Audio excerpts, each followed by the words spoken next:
Set 6 introduced Hextech augments, which give you different bonuses every game.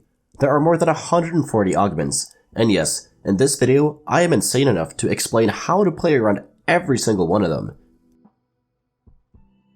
Ascension works the best with comps that either have a lot of regeneration or comps that have great frontline, that can stall for a long time. It's a surprisingly good augment for the early game, so you can take it at 1-4, but keep in mind that it falls off in the mid game, and it can become a good augment again in the late game depending on which team comp you're going for. Celestial Blessing is essentially a Hextech Gunblade, but Celestial Blessing is better used by comps that deal damage like Syndicate, Arcanists, and Challengers. It can also be a replacement for a healing item on your main carry. Knife's Edge is a great augment for frontline carries like Challengers. It synergizes extremely well with Socialite too if the Hex is in the front 2 rows. It works best at 1-4, but it's completely usable at every stage if you have frontline carries. Cybernetic Implants is the Cybernetic synergy from set 3. It works best with comps that run multiple AD carries like Chemtech, Syndicate, or Challengers. It also synergizes insanely well with Scrap, as they already want to spread out their components. This augment is fantastic for win streaking in the early and mid game, but falls off a little late game. Exile is quite self-explanatory. I advise getting this augment when you're going for comps that don't require clumping up together, and don't compromise your backline positioning just for the shield, as it goes away after 8 seconds. At the end of the day, positioning is more important than the shield, and this augment can be used throughout the game as it scales with HP. Featherweights work fantastic for any reroll comp. Garen benefits a lot because he can't get kited as easily, and someone like Kog'Maw benefits from the attack speed. You should primarily be looking to play a 1-cost or 2-cost reroll comp if you get this on 1-4, but you can also take this augment for a fast 8 comp, but bear in mind that your late game won't be as powerful because you're essentially playing with 2 augments once you transition. First Aid Kit is one of the best Arcanist augments simply because Orianna, Vex, Yuumi, and Janna benefit so much from it. It also works good on Warwick and Yone, but as mentioned, it's best used for Arcanists by far. Because of the lack of units in the early game that have sustain or shields, it's best taken at 3-3 or 4-6.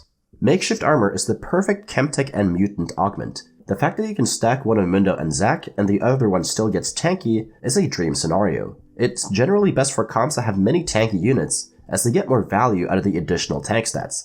This is best in the early game at 1-4, but still decent late game.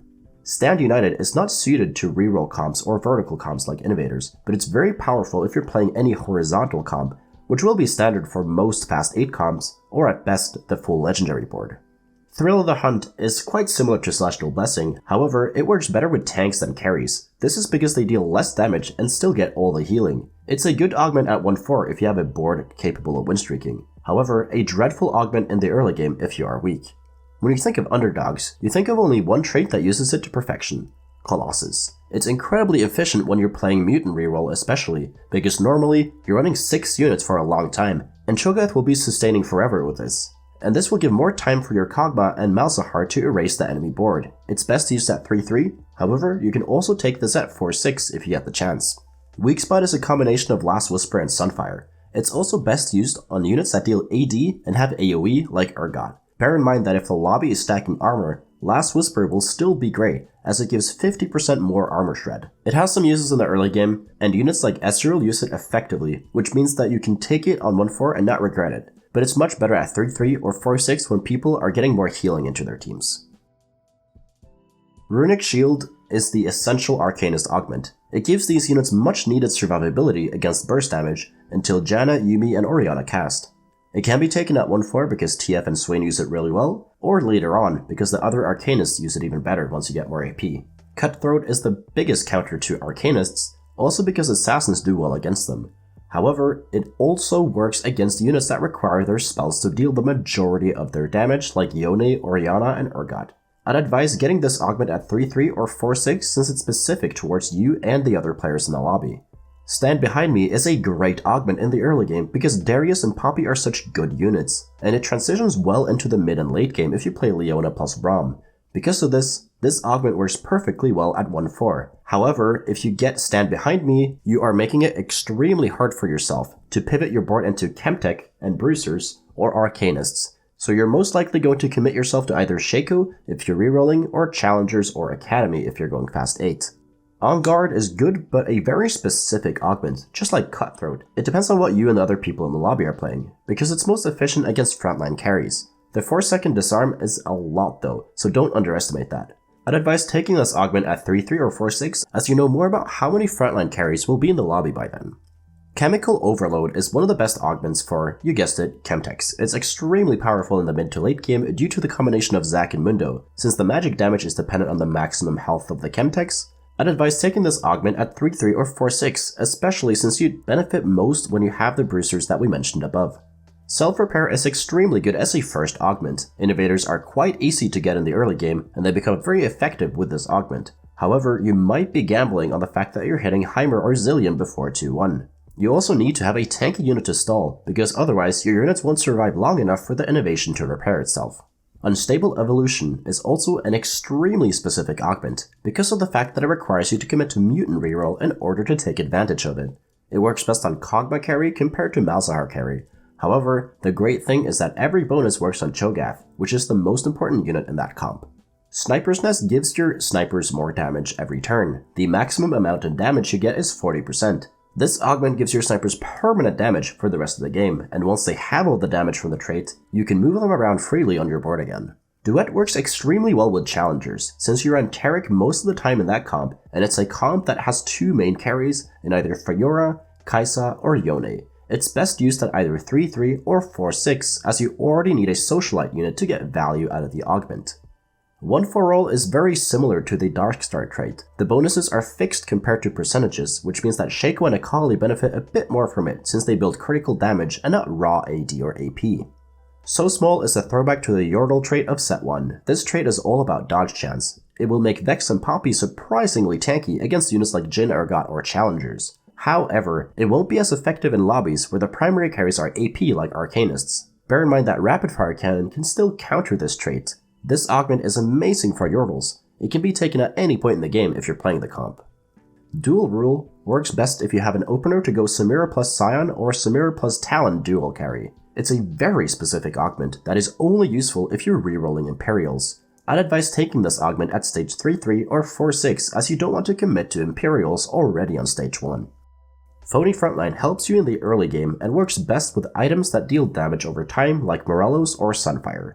It's also great to bait out farthest away spells from units like Lux and Blitzcrank to keep your team safe. Comps that lack Frontline also love this, as they get the extra tankiness they need. In general, if your comp wants long fights, this augment is great. If they like quick fights, this augment is bad, but overall you can't go wrong with taking this on 1-4 or 3-3. Pandoras items is a great augment that allows you to have perfect build for a specific comp. It works extremely well in the early to mid game, hence why it's best used at 1-4 or 3-3. However, the fact that it can reforge items as well is incredibly viable come to the late game. If you don't want an item to be reforged, simply put the item on a unit on your bench, as then the item is not on your bench and actually on a unit instead. Item Grab Bag is generally a good augment that works throughout the entire game, but excels in the early game. I'd advise against using the Reforger at 1-4 or 3-3, and instead to build your comp based on that item that you got from the augment, and the components that you have received so far. However, if you have already committed to an AD comp, and you get dropped an Archangels for example, you just reforge that right away as you will never ever need it. Pirates is an extremely good augment if you get it at either 1-4 or 3-3, and you have an Alawi plus GP MF Quinn opener. It's one of the only silver augments that can be useful come to the late game as well, since GP and MF use it so well if you decide to reroll them. Payday is a great silver augment to start the game with at 1-4, if and only if you have Darius plus TF. You also need to have a strong board to take this, so if you're not sure, it might be better to look for other ones. Lifelong Learning is a fantastic augment if you decide to go for a Lissandra or Heimer reroll carry comp, since they benefit so much from the bonus AP. This can be an extremely good augment on 1-4, especially if you get Lissandra or Heimer dropped from the stage 1 orbs. The reason for this is that Lifelong Learning is a stacking augment, so the earlier you get it, the better it is. Gold Reserves works best when you're going Mercenary reroll. I'd advise not getting this augment at 1-4, considering you won't have enough gold to get the damage percentage and also because it's a gold augment to begin with. Titanic Force is the Trundle augment of this set. It gives him some much needed AD to be able to deal tons of damage in the late game as well. If you have an opener that revolves around bows, don't hesitate to take this augment at 1-4 and reroll Trundle. However, the augment can be a double-edged sword if you don't hit Trundle 3 early, because the augment needs to have 4, 6, or 8 bruisers to have that noticeable damage bump. This augment can also be okay on other Berserk comps like Chemtech Overload. Sunfire Board is an augment that works best against comps that have a lot of sustain, or comps that have a frontline that stacks a lot of HP like Bruisers. It can be taken at all points in the game, however, it's most effective in the early game, just like the item it's based on. All for One is very good for Samira carry, as she is usually the last Imperial to survive in that comp. Note that it's not great for Socialite Scion, as he is usually the first unit to die in that comp, as you're also solo frontlining him a lot of the time. Smoke Bomb is an augment that gives you some much needed survivability on assassins, and allows you to be more flexible with your item choices. Since GA isn't as essential as beforehand, it's best used at 3-3 to stabilize with assassins, but can be taken at any stage if you're playing them. Instant Injection is one of the best augments for Chemtechs, simply because it synergizes so well with the 3 main units of the comp. It applies the bonuses additionally, which means that you get 2 bonuses throughout the fight, and that can make or break the fight in most scenarios. This augment is best used in the middle to late game, however, because of the flexibility of items between Urgot, Yone, and Jhin, it thrives more as a 4-6 augment, so you don't have to force yourself to play Chemtechs if you take this. Shrug It Off allows you to play Bruisers and stack them with HP, and they will be able to sustain for a long period of time. However, be aware if the other players in the lobby are building Sunfire, Morello, or Giant Slayer, as those 3 items counter this one heavily. Spellblade is an augment that, while on paper doesn't make that much sense, it allows one specific unit to thrive with it, Twisted Fates. Because of Twisted Fate's good base stats, Spellblade opens up a path to play reroll on hit TF. The other, more expensive units don't benefit a lot from it, so because of that, I'd advise taking this augment at 1-4 and never on 3-3 or 4-6, because by that time, the augment will have fallen off quite heavily. Armor plating works best with units like Galio and Scion, who are able to deal a decent amount of damage while they're untargetable. It can work on Cho'Gath too, but not to the same extent, because Cho'Gath stacks too much HP and his ability isn't AoE, so it doesn't have the same amount of teamfight presence that the other 2 Colossuses have. Because of this, take this augment if you're playing Socialite Scion, or if you don't have a better option while playing Cho'Gath. Ardent Censor is an augment decided to help units that benefit a lot from Taric, Orianna, and Janna. Because of this, I'd recommend getting this augment at 3-3 or 4-6. However, this is perfectly acceptable at 1-4 if you get an early Taric, or if you know you will be playing Enchanters this game. Sharpshooter is an augment designed to help units like Kog'Maw and Urgot to get past the mid-game without the essential need of Runaan's Hurricane. However, it doesn't replace Runaan's completely, so you will still need to get that item in the late game for some carries. Share the Spotlight is great for comps that have multiple carries, like Challengers, Innovators, or Protectors. This makes all your carries stronger, but keep in mind that you don't want all your units around this, as your tanks won't benefit from the damage or the Omnivamp. In addition, this augment is terrible against AoE damage, so units like Lux and Scion will have a great time into that clump with this augment. Crammed Session is great for comps that run many Academy units, as it will give the extra stats quicker. In general, take this if you need more damage or if you're running Yuumi, as she will lock down the enemy team with a back-to-back CC. Binary Airdrop is an augment that synergizes extremely well with Scraps, but keep in mind that usually you want to pivot out of Scraps at level 8 or 9 into something else, so this is something you only run in the early and mid-game and early parts of the late game. But for those parts of the game, it is extremely strong if you're running Scrap. With Ancient Archives, you just get a Tomo trait. It is extremely helpful in every stage of the game for different reasons. You can either snowball with it in the early game, or you can just finish off traits in the late game. Metabolic Accelerator allows your Little Legend to have sustain for the first time ever in TFT history. It is a very good augment in the early game, because if you're loss streaking, you can regenerate a bit of HP and not be as pressured. If you go on a 10 loss streak with this, you get 20 HP back from healing, and it will continue to heal you for the rest of the game. This is a fantastic augment for any reroll comp, and you should always consider this if you're loss streaking.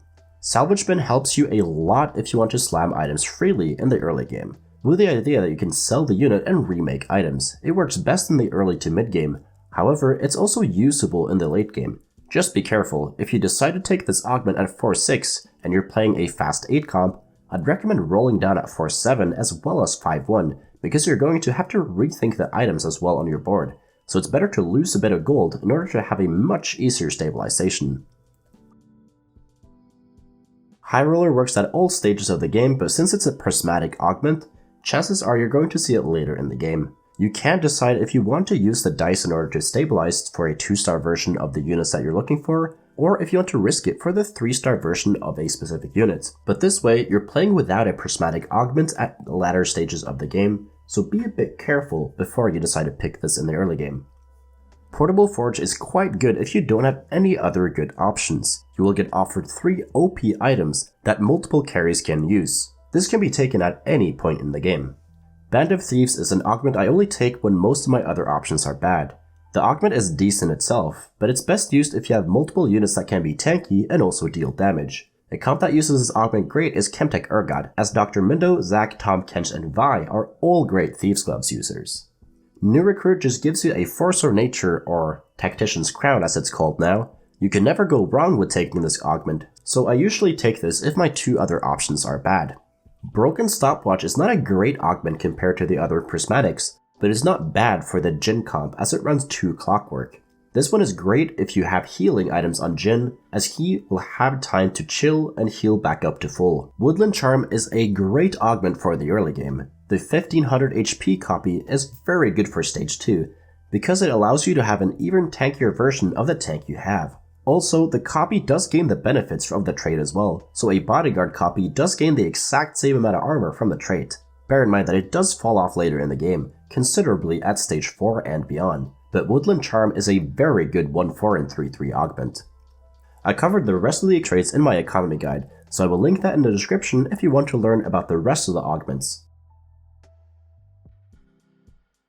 Thank you so much for watching. If you learned something, please leave a like and subscribe to the channel. Comment down below what video you want me to make next, and if you want to get better at TFT, join the Discord. We got nearly 4,000 other players there who are hungry to climb.